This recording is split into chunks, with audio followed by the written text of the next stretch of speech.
I'm 2 years in a row the Ugh. top 2% listener of Machine Gun Kelly. And MGK, if you I want to know get he's on a garbage. podcast, man, apparently we have a super fan here. Oh my god, they were roommates.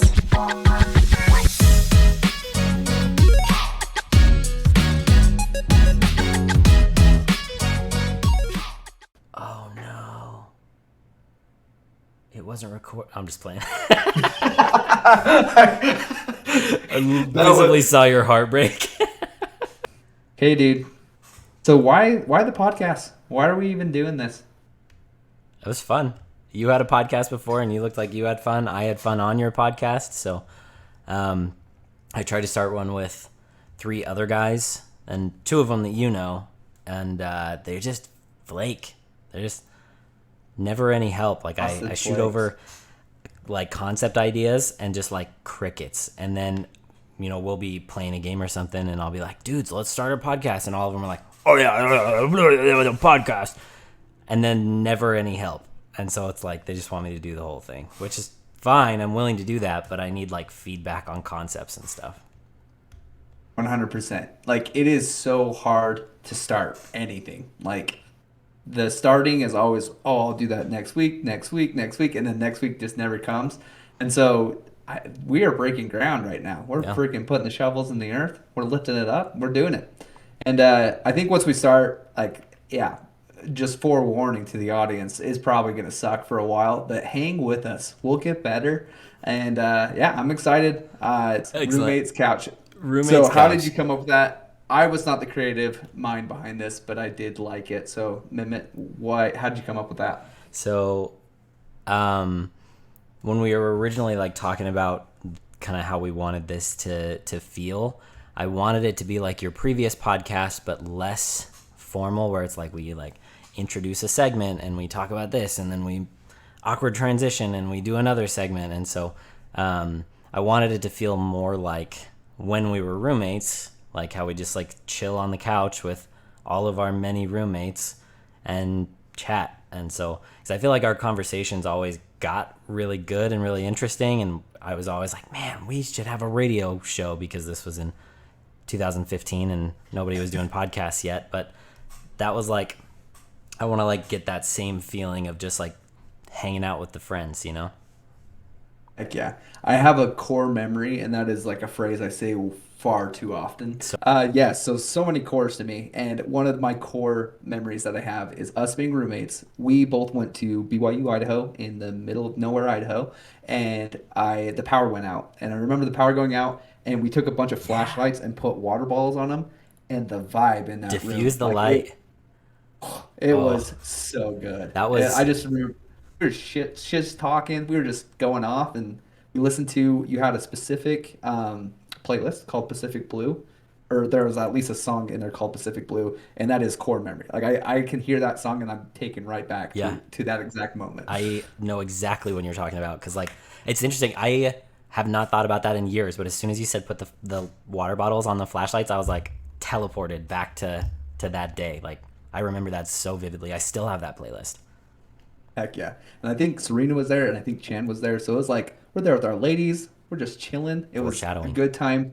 That apartment was just trash though. Like the more I think about it, I'm like just cinder blocks, and it was probably the size of like a men's stall. Like it's just It's funny because I like look back at my time being roommates with Dane, and like we had a nice apartment, and like each of us had like our own like private areas within our room, and like you and me shared a desk that was like 3 feet long. Like we couldn't do homework at the same time because the place was so small. yes. Alpine Chalet, not doing Boo. it. They had like probably the world's grossest pool as well, and that was like the draw to that place. I was like, oh, we should go there. They have a pool that's sick. And I swam in it one time, and I was like, this is the grossest thing. It's like a cesspool. I'm just swimming in other people's juices. That hot tub, I don't know if you remember, but like when you'd sit in it, you'd have like layers of skin just like across your body, and it was Oh, dirty. God. And then one of our other roommates was like, oh yeah, so and so have been hooking up in here, and just like letting it fly into the hot tub, and it's just like, oh my hell, what are we sitting in? We're just boiling in it. I went in the hot tub one time, but no more than that. That is core memory, of Yeah. course. Speaking of juices, right before we started recording, you showed me The world of tattoos. You opened my eyes, and I'd love for you to walk our listeners through that. So anytime you get a new tattoo, your artist will put like a clear bandage on the tattoo, and over the course of several hours after the tattoo, that clear bandage will fill up with juices, and that's going to be ink and blood and plasma and white blood cells and just everything that your body's trying to figure out what the hell's going on just oozes into this like little clear bandage that you have on. And generally, with mine at least, I don't know how anybody else's is, but after about 24 hours, my first bandage will pop, especially if it's like a cheaper brand of bandage, and then you just get covered in goo. So my wife and I were laying in bed last night, and we're just watching TikToks, and I just felt all this gross, viscous, syrupy goo like running down my arm. So I ran into the bathroom. Alpine Chalet hot tub. The hot tub of skin cells running down my arm. I run, hop in the shower, pull the bandage off, clean it, because that's like a huge thing with new tattoos is you have to constantly keep them clean. And then I had my wife help me put on another bandage. And this bandage is less than 24 hours old, and it is just filled with ink. And I was showing him that, like, you can push it around, you can, like, drain it down the side. Like, it is just filthy. And this tattoo is full of vibrant colors, and it is just a black mess under that bandage. For our viewers or our listeners who can't visually see this, like, just picture one of those magnet games where the guys used to be able to put the hair on the guy's face and you would like draw mustaches. Oh, like the eyebrows and the mustache?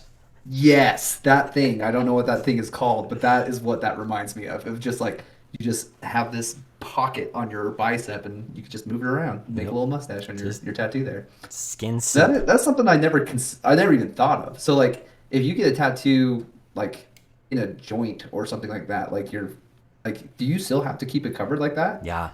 And it's a lot harder to keep on in areas like your knee ditch or your elbow ditch or your armpit or anything like that. So generally, you'll end up replacing those bandages at least once or twice a day. And it's going to ooze and it's going to be disgusting. But the minute you pull the last bandage off, which generally for me is after like day 4 or 5, it's kind of at a point where it's done being disgusting. It's so satisfying. You like peel that off, you wash it, all your vibrant colors come back, and it's just like, wow, this was so worth it. So, heck yeah. When are you going to pull that trigger? Probably never. I'm too big of a weenie. I remember my brother, he had a friend, and he asked him one time, he's like, what would you get a tattoo of? And he's like, I get faith and family tattooed on my feet. Lame. They're my foundation. And I was like, that right there is probably the world's worst answer to getting a tattoo. That was the stupidest. Whenever people ask me, they're like, what tattoo would you get? Faith and family on my feet, because they're my foundation. I will say family tattoos can be really cool. Like my mom and my sister have one on their ribs that's matching, and it's like a Celtic knot that signifies like mother and daughter relationships or whatever. I don't know. It's cool. But this past Christmas, me, my brother, and my sister got a matching one that's this. It's basically just 3 dots, and each of us has like a different dot colored in depending on how, like where we are in the line. So when I'm standing normally, my dot is filled in on the top because I'm the oldest. My sister's got the middle, and my younger brother's got the bottom. And so stuff like that where it's like kind of abstract but still like meaningful in that they're always going to be my siblings, like definitely something to consider, Sure. I think right now I would definitely do like a wedding ring tattoo. And I know that those are like usually when I see those, and if anyone has them, I apologize for my next statement, but I'm like, that's trashy. but I don't like wearing a wedding ring. I literally almost got my finger ripped off like terribly. I was being an idiot, and there was stairs, and I was underneath them, and I thought like, oh, I'm gonna do some pull-ups on these stairs. So I like jumped up and started doing pull-ups on it, and my ring got caught in it, and it literally almost ripped my finger off. And then since then, I have not worn my ring at all. So I could see that because my wife is always like, why aren't you wearing your ring? I'm like, I don't want to lose this finger. Thank you. Oh yeah. Slightly grosser version of that. When I was a kid, I had this gnarly wart on the inside of my like right middle finger. And me and my friend were over at his house, and we had stacked up like folding chairs, and we were quote unquote dunking on this basketball hoop that he had. I throw up, I dunk, and my wart got caught in the net, ripped clean off. The most disgusting thing that's ever happened in my life. I left it there just dangling in his net, and I ran home crying, bleeding everywhere. And now I don't have any warts. So I got a great wart story for you too, dude. So I used to have warts. Like when I was a little kid, I had like just I think all kids do. Yeah, what? But I feel like kids nowadays don't have them. Like, did we just evolve out of warts or something? But like, True. all of my friends had warts. Like, we were just a warty bunch Yeah. back in the day. But I remember, I had this gross one on my foot, and my mom was like, "Hey, we gotta go get this taken care of. It's cancerous. We gotta go burn this sucker off." So she No. lets me know, like, we're gonna go to the hospital. We're gonna burn him off stuff. And me and my brother, we shared the same room, and we had bunk beds. And I was on the top bunk, and another core memory just came sneaking up. And I just remember seeing my big brother. He's like, his eyes were at the edge of the bed. And you could just see, like, it's like the Tim Allen Tool Time show, that Oh, neighbor, where you the can just see his neighbor. eyes. Yeah, and he just like he kind of peeks up. And he's like, that's gonna hurt, right? Like, it's gonna be the worst pain you've ever experienced. Like, when they burn these off, it's just like, picture them taking like a hot knife and just ripping into it, and scared me since. I was like petrified. I remember I didn't sleep. I was like, this is the worst. Woke up the next morning, and I kid you not, my mom goes to take me to the hospital or the doctor, whatever it is, where you burn your warts off, and they were gone. They just retracted into my body. You're My kidding. body was like, nope, I'm too scared. This is Sucked not them right happening up. today. Well, I had them burned off, and he was not lying. It is not a pleasant experience. Tattoo or getting your wart burned off, which hurts more?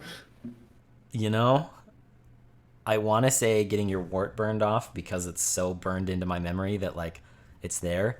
Whereas, like, tattoo pain, I forget it, like, 7 minutes after I'm done. Like, they finish that last wipe, take a couple pictures, put the Band-Aid on it, and then I don't notice it again. So I might just be lucky in, like, my placements. But, yeah, I haven't had any that were too painful yet, so. So walk me through the complete vision. Are you gonna go full arm, like shoulder to tip of fingers, or like where are you going? Top of the shoulder cap to wrist level, about there. So I'm going to steer clear of my hands and my fingers. But I am going to have both arms completely done in sleeves, and then at least one leg as a sleeve. Nice. Yep, a That's pant. a lot of money coming your way, dude. Take out the loans now. Oh, yeah. No, I'm already, I think, $2,000 into my right arm, so yeah, Dang. he's not cheap. No, but it's fun, man. At least you enjoy it. They look cool. Yeah. What's the vision for the other arm? Same thing. No, other arms just going to be lots of patchwork stuff, so just like little things like this that I've already got a couple of, just kind of scattered around, so. Dude, I I wanna forget feel how it. many tattoos you have. I have 9 now. Holy crap. I've got one on the back of my leg, 'Cause too. This journey started like 2 years ago? Yeah, almost exactly. It would have been like I remember February of 2020 that I got my first, like, Skyrim one. Yeah, you sent me the picture of the Skyrim one, and I was like, at the time, I was like, what? No way. Like, I was like so blown away by just that one small tattoo. And look where you're at now. You're just a freaking. That's the Jackson smallest one I Pollock. have, so. Good, dude. All right, should we get into? I know I'm being super formal, and That's I okay. apologize. This is exactly how my last podcast was, and we know how that one went. Freaking died. Hi, Jacob. If you listen, You're not listening. if he's but- listening to this, oh, he's probably not. No, he doesn't give a But shit. if he ever does, he's the one that killed the podcast. I'll take that to my grave. But there was one question that you threw out here. So we're very informal in our preparation, but very formal in the way that I present this. But if money didn't matter, what would your dream job be? Oh, I love that I question. wanted to ask you that. So this is going to sound totally weird because I don't typically like being around kids. But if money didn't matter, I would 100% be a teacher. I feel like I just had some really stellar teachers in school that just like invigorated like a passion for certain subjects in me, and I would love to do that for somebody else. So if I could like teach at the high school level, I would 100% do it. What about you? That's sick. That's a sick one. Me and Chan were talking about that recently because we're like, it's such a weird mix in school because it's like you do have those just pillar people in your life that made a huge influence and were good. And then on the flip side of that coin, and the reason why we're talking about this is because there was like some gym teacher that slept with one of their kids and stuff. And I was like, I feel like there's just a whole bunch of weirdo, creepy people that are like, I'm gonna go teach high school. I'm like, why do we let that happen? It's like someone's gotta teach them, and there's not a lot of people that are willing to do it. But man, there's some like I had in my experience in high school, I had like 3 teachers sleep with students, and I'm like, that's crazy because the older I get, the more I look at high schoolers, I'm like, these are babies. Like this is Kid is an messed idiot. up. Why would anyone be interested in that? Yeah, exactly. So I don't. Sorry, you- I took a very wholesome, pure thing, and I just made it weird. But No. that is Did you hear about the teacher that just got sentenced for 41 years in prison? no. What did he do? So she actually, so there's this teacher, and I can't remember if it was like Tennessee or it's somewhere over there in like the weird part of the country. Sorry, South, but they were living over there. So this teacher was married to a cop, right? And this female teacher baked a bunch of cupcakes for her students, had her husband, who again was a police officer, how vulgar can I be here? Try to keep it tame. So let's go. Chandler's let's go mom, this one PG-13. is for you. The cop ejaculated onto the cupcakes. Oh my And god. then the teacher served them to her students knowingly. And then additionally, it was found out after that they had been arrested and they were looking through their house and everything that the husband, who was again a police officer, had created child porn with, I don't know if it was specifically one of her students, but someone in the community, and was distributing it online. So she got 41 years for aiding and abetting all of that, and she like knew about this inappropriate relationship that he had with an actual child, not a teenager, not anything like that. So she got 41 years and he got 100. Wow. What is wrong with So people? back to there is some weird ass people teaching children and also being cops, and both institutions need to be overhauled. Perfect segue into this because Chan and I just watched a documentary last night, and it has cops and it has weird creepos in it. Okay, so check this. Have you ever watched the documentary "Don't Pick Up the Phone" on Netflix right now? No. Okay, go watch it because it is crazy, and I'm gonna tell you exactly what happens. So then you probably don't need to go watch it anymore. Okay. But this guy, what he would do is he would call fast food restaurants. He would call McDonald's, Burger King, whatever, and he would get on the phone with the manager and he would say, "Hey, there is a customer that came into your store today and is accusing one of your workers. Do you have like a petite blonde or brunette that works there and stuff?" And they like that's very general. Like Any working teenage at fast girl food that could restaurant. be working at a fast food restaurant. I had 3 that I worked with at Wendy's. Exactly. So he would just like give out like some general statement like that, and the manager would be like, "Yeah, we do." He's like, "Well, I need you to bring him back in the office." So they bring him back in the office, and then he would proceed to just manipulate these people over hour-long phone calls and get them to like completely strip search the young female or male employees sometimes, and like they would go to the extent of like performing sexual acts. Like they would do all this crazy stuff Over the phone? and it was Like he over was the phone. convincing It them was over just- the phone?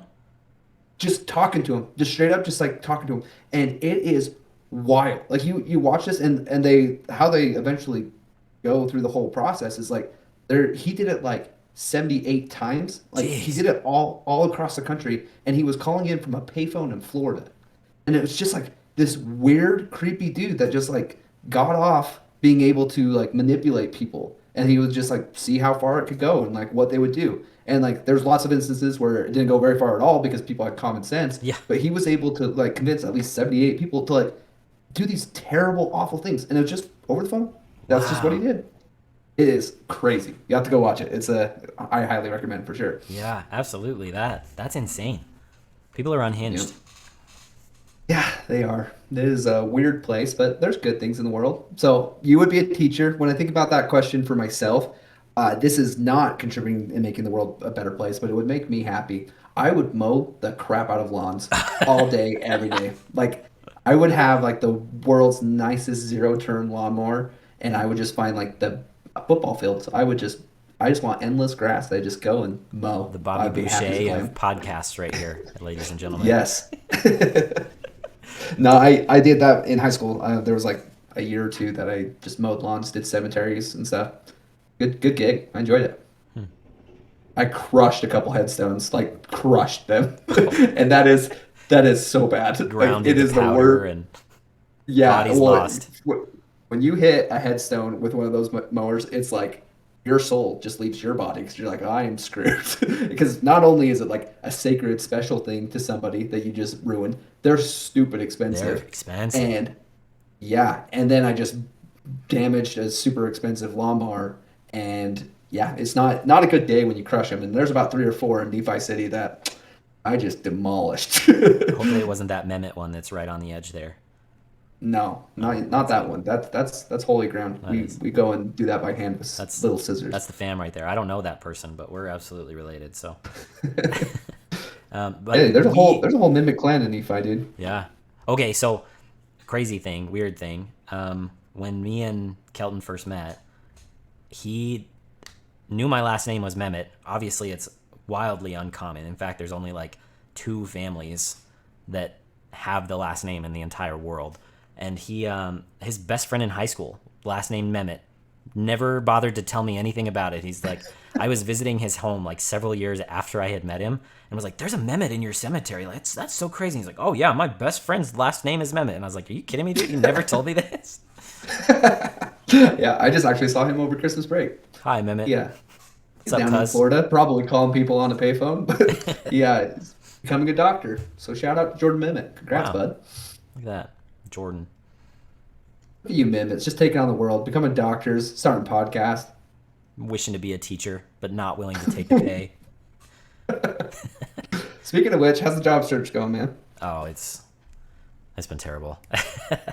So since I work in real estate, everything is just on a hiring freeze. And like my entire experience professionally is either like sales, which I'm unwilling to go back to, retail customer service, which I'm unwilling to go back to, or mortgage, which is a dead industry currently. So it's just like, I have interviewed a couple places, but most of the time I'm not even hearing back.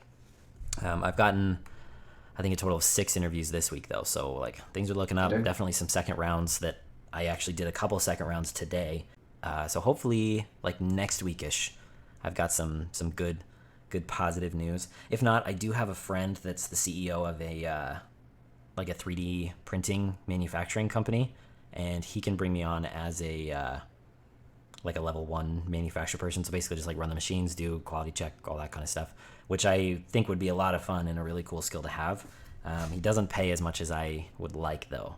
It would be like a $15,000 to $16,000 drop from where I was at my last company, which is like a $30,000 drop from the company I was at before. So like Okay. cut in half from where I used to be like a year and a half ago. Yeah. So Man, that's tough. How's the job, like, mentally, how are you in the job search? Like, oh, I'm so good. is it, you're good? Yeah, because Mentally? when I Yeah, I'm good. Anyway, go ahead. when I job search, it kills me, dude. Like, I don't know what it is, but it's like everything. I'm just like, I'm not good enough. My resume sucks. No one likes me. Like having to like get validated from these people that Oh, don't care yeah. about you. Like it is so hard. So I'm sorry you're going through it, but it sounds promising. Sounds like you have some good stuff in the works. Yeah, no, definitely some good stuff lined up. And so this is a plug to anybody out there that may need this. If you are sad at any point or feel hopeless at any point, go talk to a doctor, dude. Because I've been on antidepressants for a year, and like there's been some like not fantastic things that have happened in this last year, and it just like doesn't faze me even the slightest. Like I wake up, I take my medicine, I feel good about every little thing, and like I'll do an interview and know that it went poorly and be like, all right, well, I'll find something else. It's not anything to worry about. And it's just like I have zero like stress or worry or anything because it's just like I'm good. So go get your medicines, people.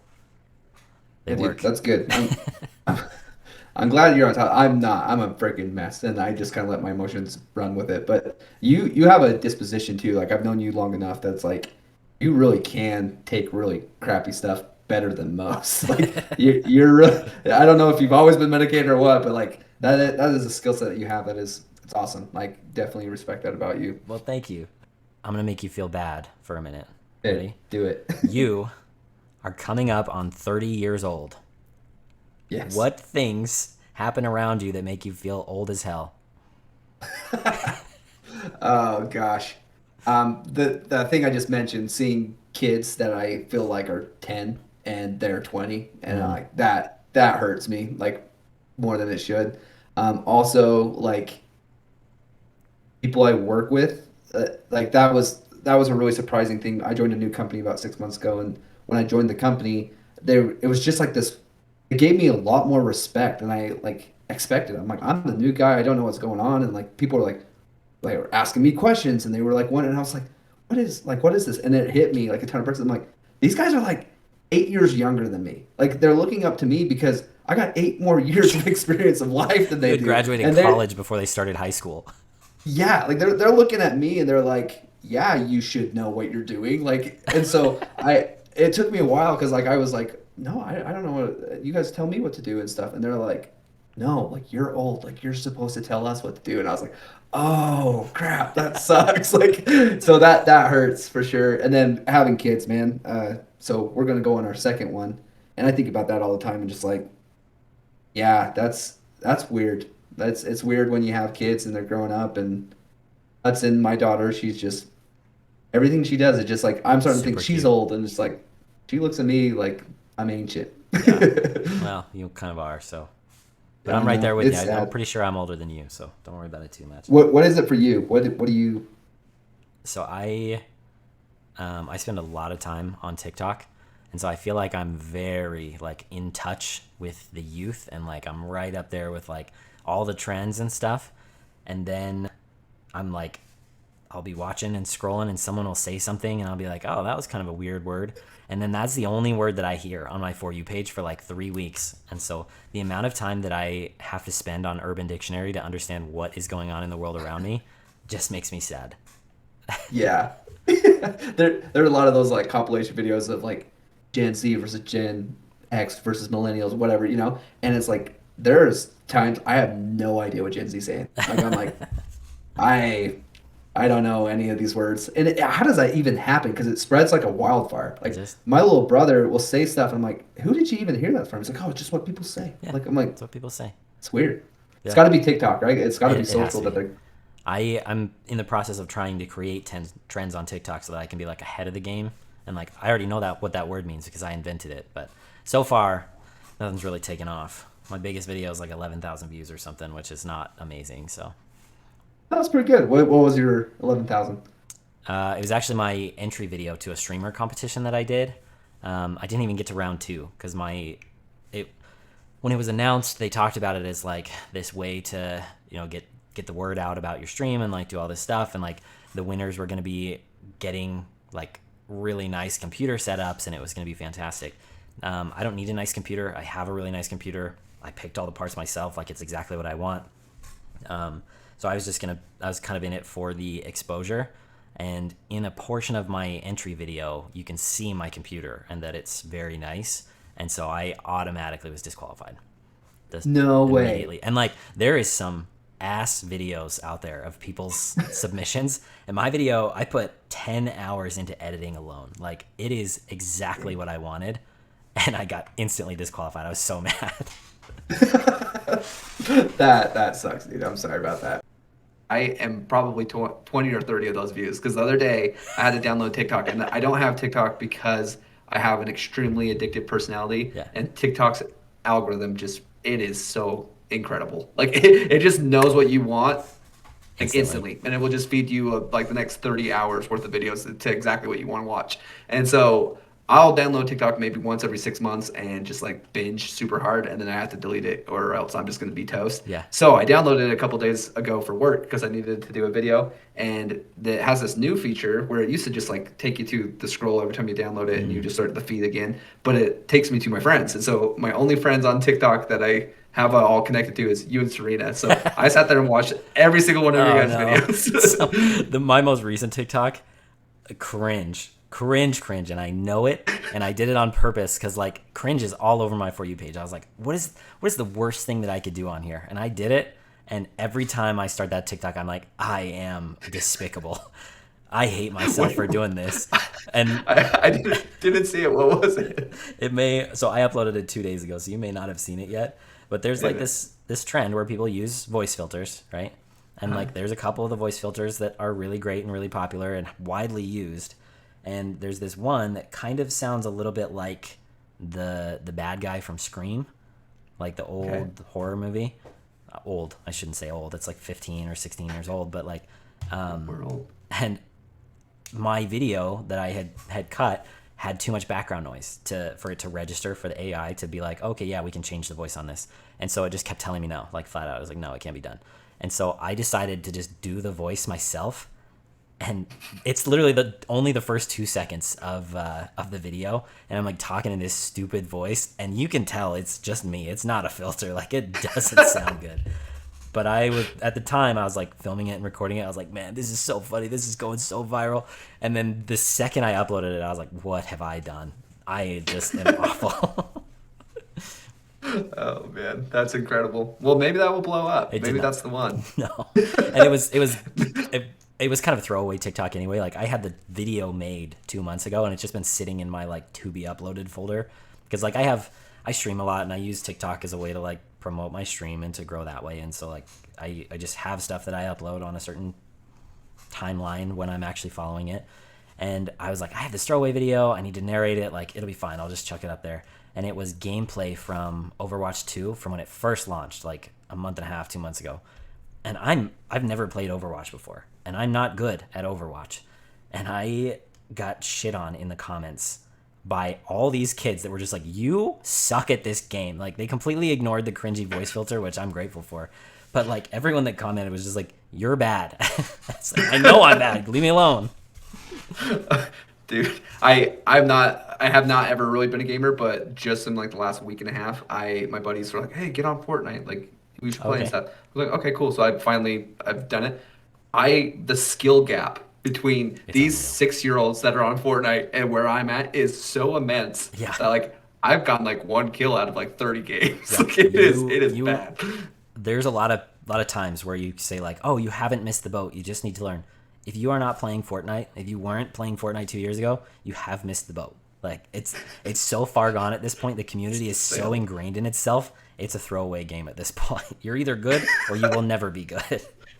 Well, my saving grace right now is that they like do it based off of your level, right? Yeah. And so for like the first 3 games, it was just bots, and I was still getting owned. But I was like, eventually, like getting 1 or 2 kills, whatever. But like now that I'm with real people, I'm like, I can't do it. Yeah. Like, it's just not gonna happen. The only game mode in Fortnite that I can play is no build mode, and that's because it runs slightly like Call of Duty. So, and I'm okay at Call of Duty. So, hey, you're like way good, aren't you? I used to be. You're just being modest. Yeah. Modest for the pod. Yeah. Back when Warzone 1 came out, Season 1, Season 2, Season 3, I was top 2% in the world. Now I'm not. I'm not that anymore. I'm like top 16%, which, when you consider how many inactive accounts there are, is not good. But this is podcast confessions, but the only top 2% of anything I've ever been in OnlyFans is I am in the top yes, my OnlyFans. It's number lit. 2, baby. It's listeners of Machine Gun Kelly. I just Are you kidding? looped that bad. I am, dude. I'm in the top 2%. This guy. Yeah. When I get my year in review, I'm 2 years in a row the top 2% listener of Machine Gun Kelly. MGK, if you want to get on a podcast, man, apparently we have a super fan here. You know, bring on Megan. We'll get the whole squad up in here. My most listened to artist this year was Harry Styles, and I am top 0.1% in the world for Harry Styles listeners. Yep. I counted it out, and it's, for those of you that haven't listened to the Harry's House album, it is a once-in-a-generation album. It is beautifully done, start to finish. It's 42 minutes long, 47 minutes long, something like that. And I counted it out, and like for the number of minutes that I listened to Harry Styles, I had to have listened to the album. It was like 289 times start to finish, and then I'd still have like 200 minutes left over to listen to all of his other stuff. So, dang, I'm in there. Dang, dude, that's a feat. I wish that like the artist would get like a report, and it's like, hey, this guy, he listens to your crap like nonstop. Slide in some tickets or something. A T-shirt or something, man. If I was a famous artist, that's what I would do. Me and Spotify would start a. I would just search on Instagram for all the little tags, and be like, yes, 0.1%, like 1/10%, you're getting a shirt for sure. Take it. Did Serena try to jump in on the Taylor Swift craziness? No. She's not a Swiftie. Yeah, we both like Taylor Swift, but we are sensible enough to not try and pay $600 for nosebleed tickets. So yes, so she tried, she attempted, and at the time I was like, it's your birthday, it's your Christmas, it's your whole thing, go for it. I was like, you do whatever you want. 2023 Taylor Swift, and and she like attempted and did all types of stuff. That crap was crazy. Like if I don't, as a business minded person, like I don't even process it because it's like she could sell out every arena every day for a year.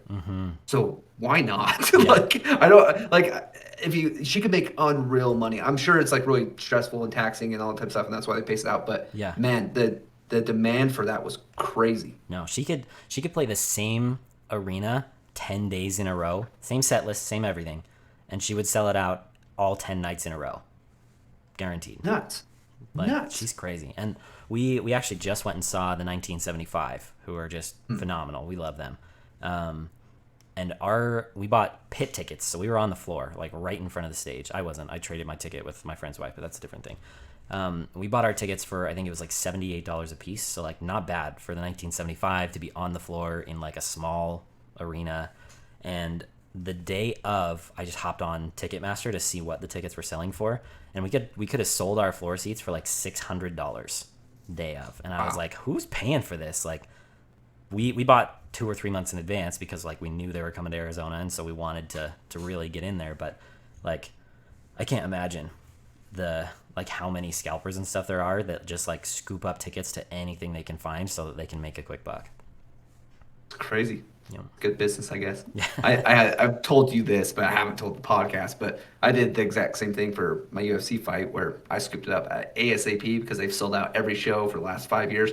And the day of, I could have got it for $300 cheaper. It's like, and I could have been like way closer. So I had the exact opposite experience. But I basically learned in that ordeal, it's like, yeah, you'll get the scalpers that go and buy the tickets early on, but then if they can't sell out the place, they're basically handing them out for free, man. If they want to maintain their sold out Status. I guess brand. Yeah.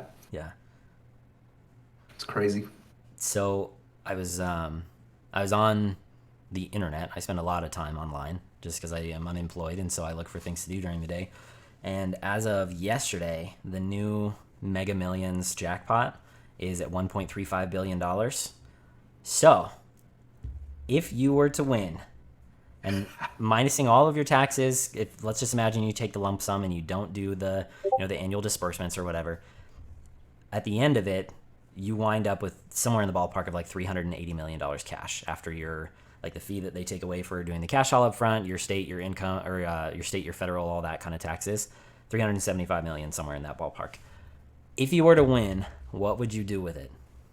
Wow, such a good question. The thing is, I there's a part of me that is just like believes in the unimaginable, and I just like every once in a while I convince myself of something. And the last time the jackpot got huge, I was like, the last time it was like huge, I was like, I'm going to win. Like, it's gonna happen. And we went and bought tickets, and I was like so overly confident that I was going to do it. And so I've had time to think about this question. Obviously did not win, but I told Chan yesterday, I said, go buy tickets. Like, we're gonna win this. Yeah. Like, I just have this weird overconfidence about stupid stuff that's never gonna happen. Yeah. But if I won this, I'm gonna say what I truly think. These are the thoughts that like you have and then you suppress because you're like, people don't need to hear this. Like, I need to say the more politically correct thing. I would first like, your money's not a thing. When you have that much money, like nothing you're set exists for the rest anymore. of your life. Whatever you want to do is fine. You're good. I don't think I would even care for like the overly extravagant stuff. I would definitely love to secure like a super nice home on remote property with like all the fixings of the things. But this is what I would really love to do, okay? And there's no way to say it without sounding like a douche. But Pay poor people to fight each other. Yes. There's like so many charities, and there's so many things that like help people who are in extreme and awful circumstances. I'm so grateful that those exist. But I also feel like there are so many people like me that are just like, I've never won a game of bingo. I've never been given a free thing. Like, just average people that just never have anything good happen in their life. Yeah. They don't get a Make-A-Wish. And I would just do a thing for like average people. I would like take average people. I'm like, hey man, you're a random dude, just an average guy living his life, taking care of his family. I'd love to just give you like 10 grand. Let's go party. Like, just like I would find random people and just like, I'm just gonna make a member. I feel like Mr. Beast like kind of does that for like the average right person. Up that alley. And I love his crap. I love it because it's like, it's not necessarily people are in the worst scenario. It's just like normal people humans. just Yeah, and you create core memories for them. Like I would love to do that. I think that would be really cool. I'd also like to help people who really struggle, but Yeah. that I think that would be like a cool way to spend that stupid amount of money. I wouldn't save it, wouldn't just like pass it on to my kids. I would just be like, this is an unreal amount of money that just needs to be spent, and I would just spend it Blow it. on stupid stuff like that. There you go.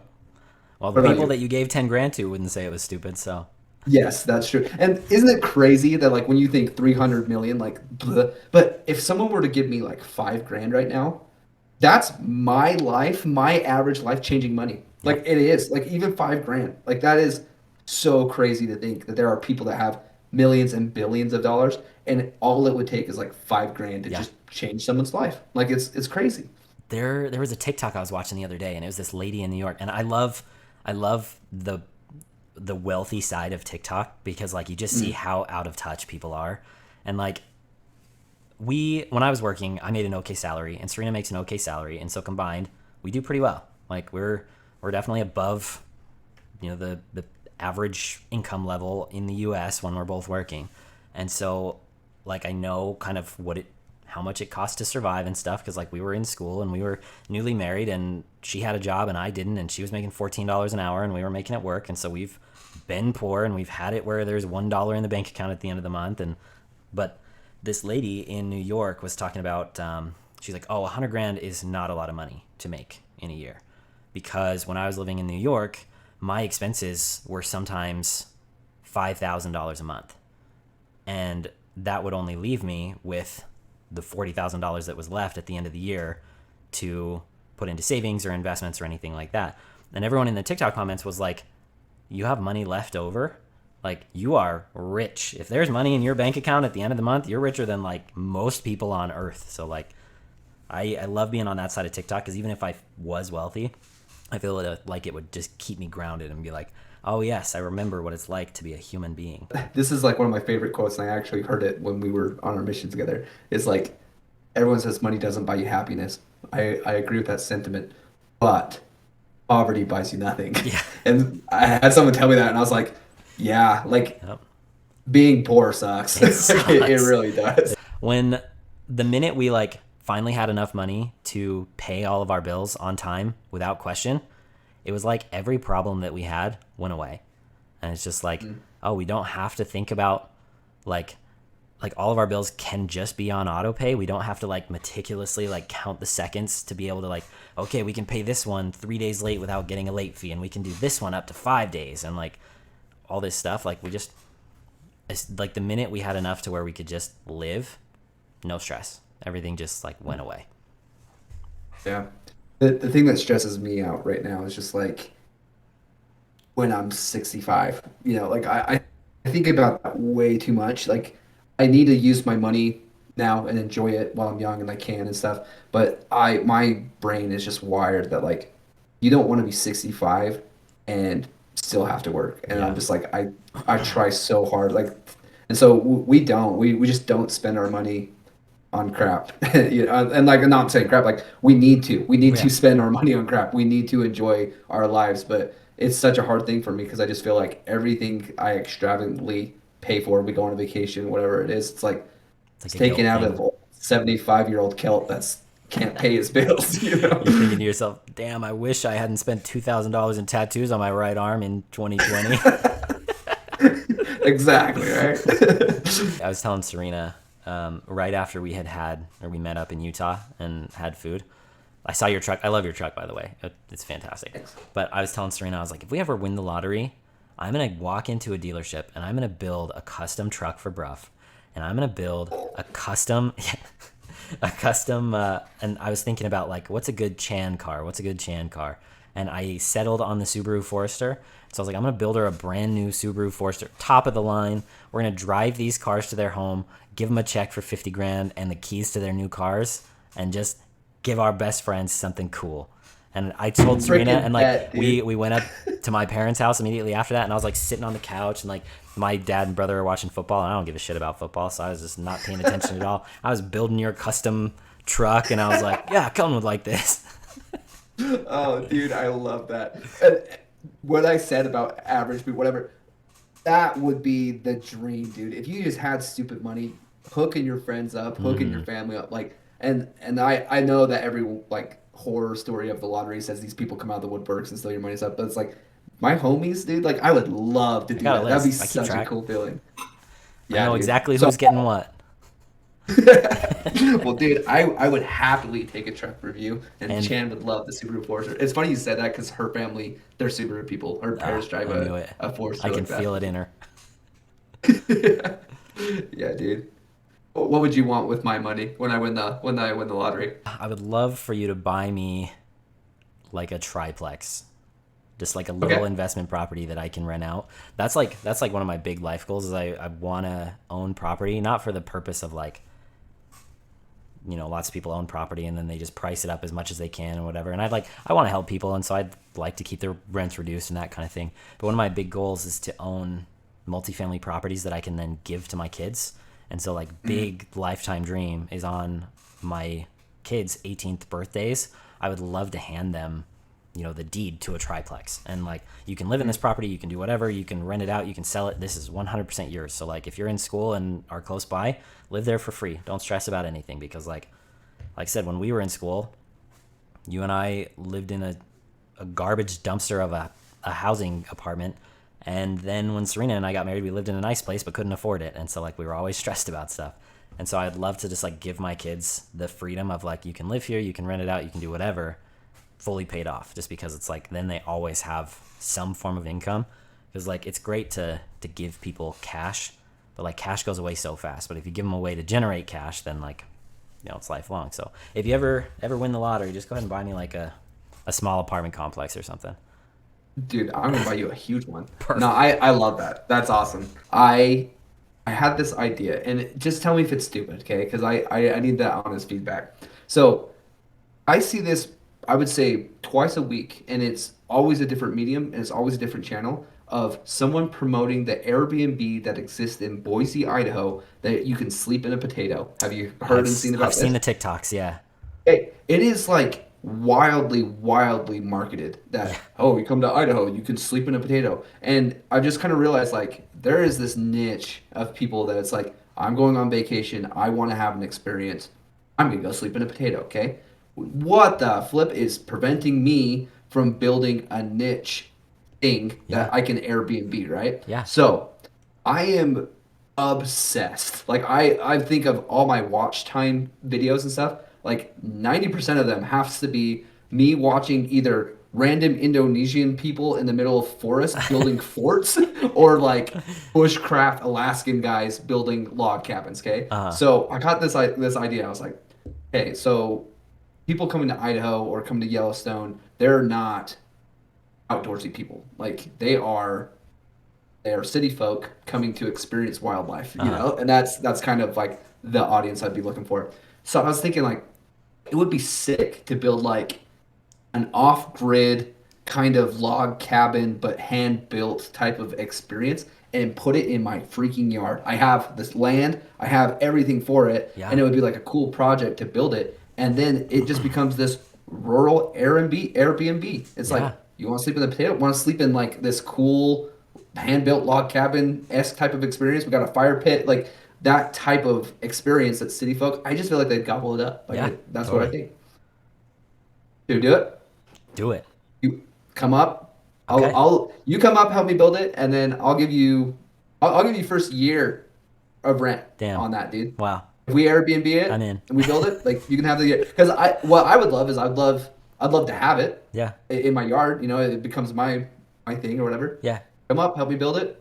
I'm not gonna give you a year. I'm gonna give you 6 months. Oh, we can Okay. split it. All right. All right. Let's both get a piece of the pie. Because then I just got thinking about that. I'm like, I gotta do all the upkeep now. Yeah, you got to do the deal with all upkeep. these You got to frickers like a pay for year. all the parts and stuff, and like, yeah, permitting and Oh. all that's expensive. I think it's a thing. I I'm feel super like down. there's something there. We should look into it. Yeah. Okay, it's decided. Perfect. That's why I'm leaving your children. Okay. My log cabin. The log cabin in the backyard. And little Huddy can have that main house, and my kids get the cabin in the back. Love it. Love Perfect. it. We'll call that a wrap. Thanks everybody for checking out our very first episode, and we hope to see you again next week. Peace.